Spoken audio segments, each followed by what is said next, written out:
Man City are the champions of the FA Cup, and they've gone ahead to beat Manchester United by 2-1. A team that I support has lost to Man City, and obviously it sounds bad for a United fan if at all you know what the derby and rivalry of Man City is all about, but obviously it's really something hard to go in and really take it in, because it really sounds very disheartening that City have gone ahead to beat us. But I had made a prediction that we were going to win the game by 2-1, but the first goal we gifted away in just 15 seconds costed Man United a game. But obviously City will always be City, and with the technical players they're really having and their abilities, when they raise up to the occasion, you are not surprised with how Gundogan has gone ahead to come in through and obviously scored a brace. And this is the man who all the time raises up when Man City is always in need of someone else to rise up, because United closed down everybody. They closed down Haaland. Kudos to the work done by Varane and Lindelof. They closed down Rafael Varane very well. They went ahead to close down Jack Grealish, Kevin De Bruyne, Bernardo Silva. Rodri was not active. And from nowhere, United gifted 2 chances. The first one, can I even show you exactly how it really came up? Let me try and see whether I can really try to find some build up here of how things really went up at Wembley, and United really lost to City in a very, very, very, very, very, very convincing way. That's it, because we never played enough. We never threatened City enough, and the entire game looked like it was a City win written all over it. I mean, it's us coming back in the game in the 33rd minute after Ilkay Gundogan went ahead to really score in 15 seconds. We never put up the performances that you would go ahead and really think that a team like Manchester United that's going ahead to really, that wants to really stop the treble, could go ahead and really put up such a performance. Ilkay Gundogan, in just 15 seconds, he really hit that ball at the back of the net, and it was all about Eriksen, who couldn't come out and obviously do the needful and defend him, and he had yards of space. A player with the technicality of Ilkay Gundogan, you give him such space, he just hurts you. But when that goal went in, do you know what came in my mind?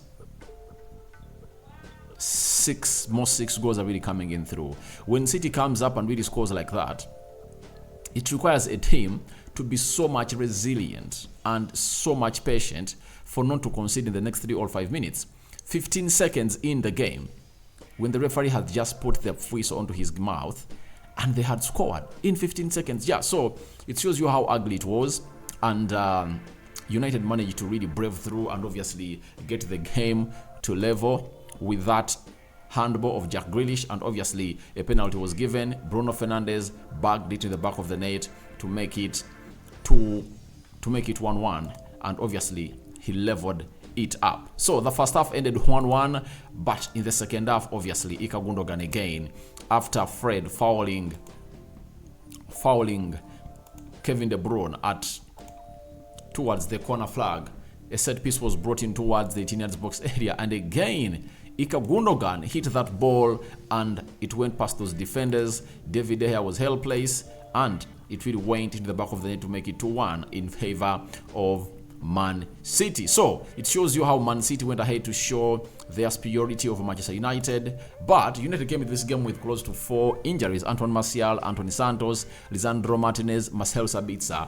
And you really understand that if at all those players were there, it would have been a different result altogether. City came in with all its best players, but City is City, City is City, and they happened to put up a fight. But the fight they put up, I think the fight we put up was not enough to help us really lift, because we never threatened the goal area of Man City a lot. The final third was not busy at the side of City, because there is the way when you're playing City, you just give up everything.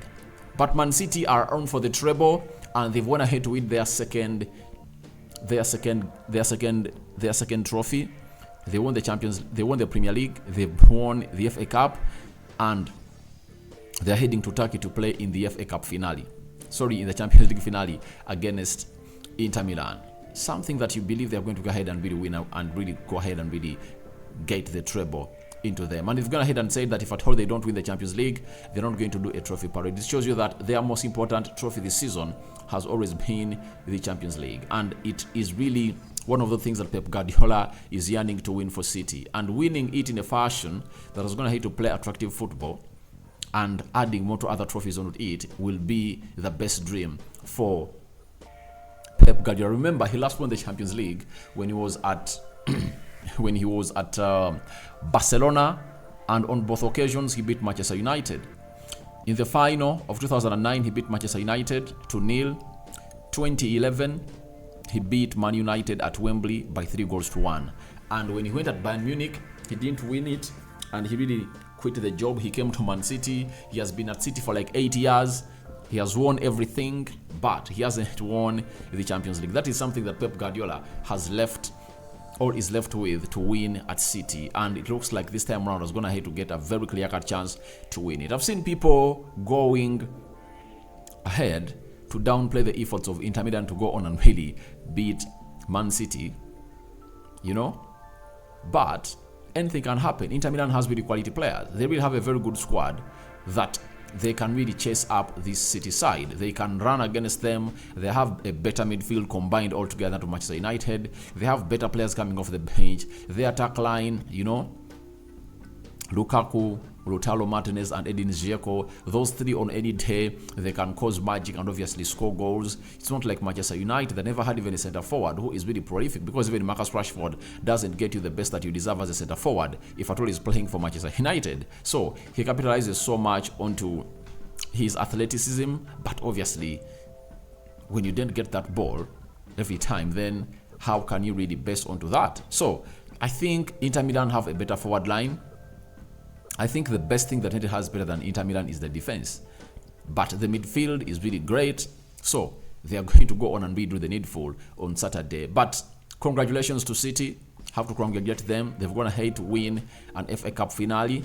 But you understand where Erik ten Hag is. Erik ten Hag is a manager of Manchester United. And I think if at all he gets back next season, he's really going to be one of the best managers in the league with the best team. The open heart surgery started off with him signing Casemiro, Eriksson, Malacia,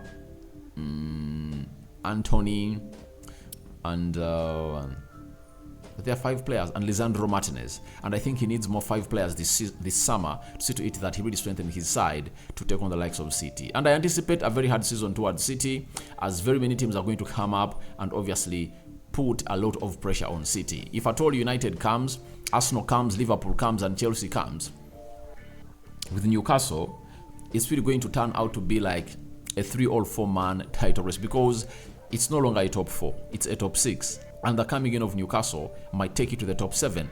And very soon we might be having a top 10. The likes of Aston Villa with Unai Emery are really here. Lopetegui with Wolves are really here. Fulham with Marco Silva are trying to strengthen their team so that they really give us a game very, very soon next season. So City are not going to be having an easy season, because United is going to strengthen up when they bring in Kim Min-jae, they get in Harry Kane, when they get in Rabiot, Mason Mount, it will be a different team altogether to face. Arsenal, if they get in Declan Rice, right? If Arsenal gets in Declan Rice, maybe Moise Caicedo, they get in João Cancelo, Arsenal looks like they're going to sign like 5 players. They get in 5 players, just know Arsenal would have gone ahead to gate off the other Arsenal that you've known to the Arsenal that is really different team altogether. Liverpool are bringing McAllister, they want to strengthen their midfield. So it shows you that it's not going to be an easy side. Chelsea are doing the same thing to Ugarte and Caicedo. They're going in for them. And it shows you how busy the season is going to be and the transfer window is going to be. So your thoughts on to Man City 2, United 1 are welcome in the comment section below. Rokani David remains my name. This is the Rokani Media Football, and it's the match reaction. I had to come out through and obviously react to this loss of my team. But congratulations to Man City. They deserved it. They had a better game on the day.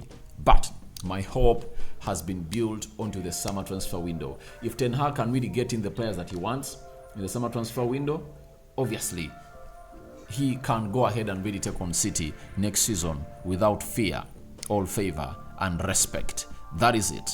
May the living God protect you abundantly. sign out for now. See you later, and I cover you all in the precious blood of Jesus Christ. I'm out finally. Bye bye, my mates.